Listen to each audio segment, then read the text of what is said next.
여러분 안녕하세요. 로보 어드바이저라는 거 들어보셨나요 혹시? 네.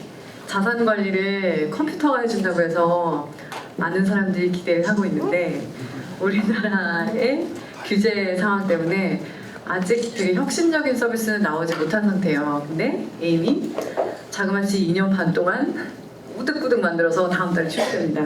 그래서 오늘 이 시간에 한 앞단 2분 정도는 무슨 회사 하는지 살짝 보여드리고요. 그 이외에 작은 규모의 회사가 초기 기업이 좋은 인재를 모시기 위해서 혹은 우리가 원하는 인재 라이프스타일을 존중하기 위해서 시도했던 2가지 사례를 공유 드릴게요. 그리고 저희가 잘했던 거 그리고 또 못했던 거 사실 결국 레슨 원드는 앞에서 이 많은 길을 걸어오셨던 분들이 주신 안에 답이 많이 담겨 있더라고요. 그래서 저희는 깊이 있진 않지만 사례가 좀 더 그 손에 닿는 이야기를 드리겠습니다. 적어둔 거 보시면 모바일 앱으로 만나는 자동화된 자산관리 서비스이고요. 저희는 사실 사람들이 우리 스타트업을 하는 많은 사람들처럼 뭔가를 향해서 열심히 달렸으면 좋겠어요. 그래서 에임이라는 이름이 에임 하이 하라고, 그리고 그 에임 하이 하는 과정에 자산관리는 우리가 많이 도와주겠다라는 뜻을 담고 있고요. 오토메이티드 인베스트먼트 매니지먼트의 약자이기도 해요. 그래서 팀은요 현재 8명 꼭 차서 8명이에요. 그래서 4명 앉는 테이블 2테이블이고요. 그 8명이 지금 여기 다 와 있습니다. 감사하게도.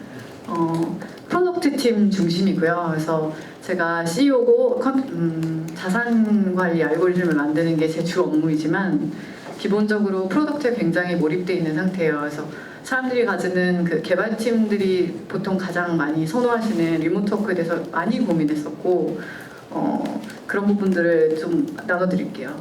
그래서 일단 당연히 수익률 잘 나오는 회사고 지금 베타 서비스를 한 7개월 돌렸어요. 그래서 200분의 자산 20억 정도를 한 9개월 돌리고 있고요. 맞춤형 자산 관리 하고 있습니다. 그래서 일반인들이 좀 궁금해하시는 것 중에는 실제로 자산 관리를 한다는 거가 컴퓨터가 한다는 게 뭔가, 그 안에 간단한 구성 요소 3개만 그냥 적어드렸거든요. 길게 시간 쓰는 건 아니고 인베스트먼트 리서치라는 걸 해서 전 세계 다양한 거시 경제 데이터, 시그널 이런 것들을 컴퓨터가 더 효율적으로 살펴보고 그에 대한 시각을 가지는 거예요. 그래서 예를 들면 작년 10월에는 경기 국면이 우리가 생각하기에는 굉장히 불경기이나 정말 이루 말도 못할 호황이 다가오고 있다는 것을 예측하는 거죠. 혹은 감지하는 거예요. 그래서 아시겠지만 코스피는 한 10년 만에 최고치를 경신하고 있죠. 작년 10월까지만 해도 이런 일이 있을 거라고는 사람들 몰랐던 것 같아요. 네, 이런 부분들을 데이터의 힘으로 미리 알아내고 그리고 그에 맞는 투자를 해드릴 수 있게끔 도와주는 게 에임이 하는 일이고요. 그 다음에 굉장히 또 중요한 게 있어요. 개개인별 니즈에 대해서 많이 생각하실 거예요. 라이리언 트립도 그럴 거고 에어비앤비도 그럴 거고 그 기술이 가져오는 새로운 혁신, 정말 세밀하게 정교화된 고객 니즈를 찾아내는 것, 그게 저희는 커스텀 포트폴리오 알고리즘이라고 하는 게 있어요. 그리고 끝으로는 리얼타임 매니지먼트, 이것도 컨슈머 스타트업에서 많이 다루는 얘기일 텐데 저희도 그런 일을 똑같이 하고요. 그냥 지나갈게요. 그래서 본격적으로 리모트 워크 시행착오 소개를 드리면 첫 번째 이 코테이션은 저랑 같이 일하는 장효진님이 적어주신 건데 아마 고민하는 과정에서 우리가 썼던 얘기인 것 같아요. 그래서 그 시공간의 제약을 받지 않는다는 말은 어디에 있던 어떤 상황이 있던 원팀으로 일해야 된다는 생각이 강했던 것 같아요. 저희는. 그래서 이 부분에 대해서 고민이 많았고 그 시도 첫 번째는요. 진짜 회사 초기예요. 진짜 뭐 아무것도 없는 회사니 개발자님들이 오실 리가 없잖아요. 그래서 제가 아무리 뭐 화려한 경력이 있고 뭔가를 아는 것 같다 한들 믿어주는 사람이 별로 없었어요. 그래서 어렵게 굉장히 유능한 개발자님을 찾았는데 이분을 모시려고 하니 본인이 그 국내 직장 생활 혹은 이 라이프 스타일에 너무 지치셔서 호주로 이민을 막 가시려는 과정에 있으셨어요. 그래서 에임이 너무 좋지만 본인은 호주에서 일할 수 있으면 조인을 하겠다. 아니면 좀 어려울 것 같다 이렇게 얘기를 하셔서 되게 초기인데 좀 고민이 되더라고요. 그러니까 원팀이라는 그 빌딩 과정이 필요한데 그거 없이 그냥 원격으로 일해도 될까? 우리는 시스템도 없는데 이런 고민이 있었는데 그래도 시도는 해보자. 좋은 개발자님이시니까.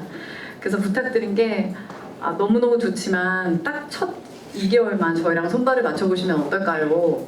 그것만 해주시면 좋겠고 그리고 그 이후에는 1년에 한 번 정도는 오셔서 같이 일하실 수 있는 시간 좀 마련했으면 좋겠다. 그러니까 이 정도의 생각이 고민의 얕은 깊이였는데 아까 앞서 말씀해주신 기업들은 이런 것들이 체계화되어 있던 것 같아요. 그래서 저희는 이런 업무를 시작해봤는데 결과가 이 케이스는 성공적이었어요. 그래서 워낙 경력이 많으신 분이었고 리모트 워크도 해보셨던 분이어서 본인 스스로 집에서 그 필요한 업무들을 쳐내는 게 훨씬 더 효율적이라고 본인도 자평하시고 저희도 결과에 되게 만족했거든요. 근데 아쉽게도 어쨌든 5개월 정도 이후에는 저희랑 이제 그만 일하게 되셨어요. 근데 이 경험이 저한테는 그 리소스가 굉장히 귀했을 때 꼭 우리랑 같이 있지 않아도 되는 그 뭐랄까 내려놓음 하나로 정말 좋은 성과들을 거뒀었던 것 같아요. 당시에 초기에 MVP를 만드는데 큰 도움을 얻었었고요. 이건 두 번째 사례인데 이건 최근에요. 저희가 이제 그 출시를 앞두고 웹사이트 리비전을 준비하고 있어요. 그래서 웹을 그러니까 컨슈머 프로덕트라는 관점에서 금융스럽지 않고 저희가 얘기하는 카카오뱅크보다도 편리한 사용성과 아름다운 프로덕트를 만들려고 되게 노력하는데 웹사이트가 국내에서 만든 모양이 아니라 좀 다른 형태로 나왔으면 좋겠다. 그러니까 태생적으로 되게 다른 모습들을 가졌으면 좋겠다라고 해서 스타트업 형편에 정말 대대적인 투자를 해서 뉴욕의 디자인 스튜디오와 계약을 했어요. 그래서 엄청 비싼데 이렇게 가격을 좀 낮춰달라고 사정하고 하여 일을 하게 됐어요. 근데 이 사례는 결론적으로 굉장히 실패한 사례고요. 사실 리모트 워크 여기 제주 캠프 온다고 말씀드릴 때는 이걸 여전히 진행하고 있었는데 그래서 좀 재밌는 얘기, 좋은 얘기를 드리고 싶었으나 결론적으로는 서로 간의 그 목표치를 조율하는 의사소통에서 저희가 많이 부족했고 상대방도 이런 업무에 익숙하지 않았던 것 때문에 물론 좋은 점은 있었어요. 그러니까 24시간, 14시간의 시차를 가지고 24시간이 돌아가는 그 피드백 룹은 굉장히 효율적이더라고요.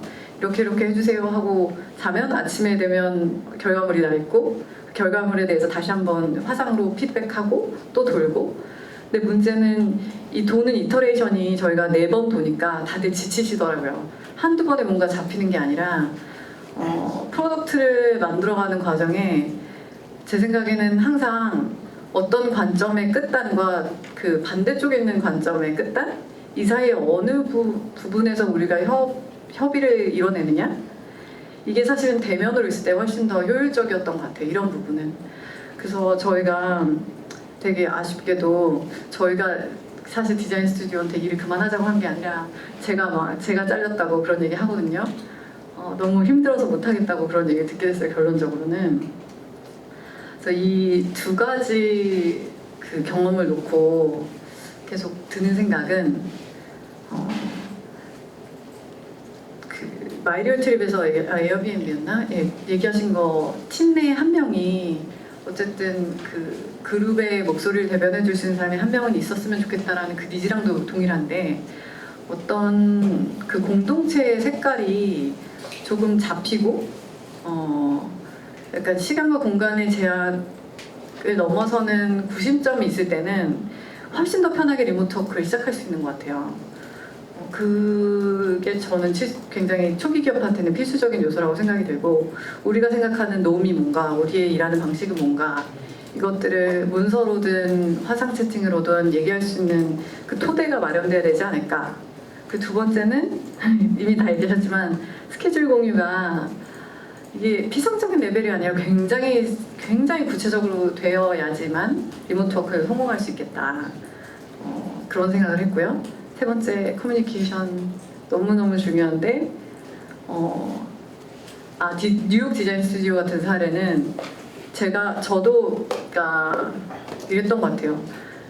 그 회사 같은 경우 미국 회사니까 업무를 보시는 분들이 미국 분도 계시고, 그리고 그 실제 디자인 하시는 분들은 한국말 사실 되게 편한 한국계 분도 계셨고, 미국 교포도 계셨어요. 한국계들이 디자인을 실제 하는 분들이었는데, 괜히 그런 거 있잖아요. 이 중에 미국 사람이 한 명 있으면 영어를 써야 될 것 같은. 그래서 사실은 서로 불편한 언어로 영어를 계속 대화를 하다 보니까 커뮤니케이션이 더 꼬인 사례가 있었어요. 그래서 나중에는 다시 한국말로 진행을 하니까 훨씬 더 스무드하게 되더라고요. 그래서 언제나 소통의 기술은 언어의 선택, 이게 컴퓨터 랭귀지일 수도 있고 실제 우리가 쓰는 말일 수도 있는데 정말로 내가 가장 잘 소통할 수 있는 언어를 서로 정하는 게 되게 좋겠더라라는 깨달음이 있었습니다. 그래서 저희는 이상 준비했고요. 이런 기회 주셔서 너무 감사합니다.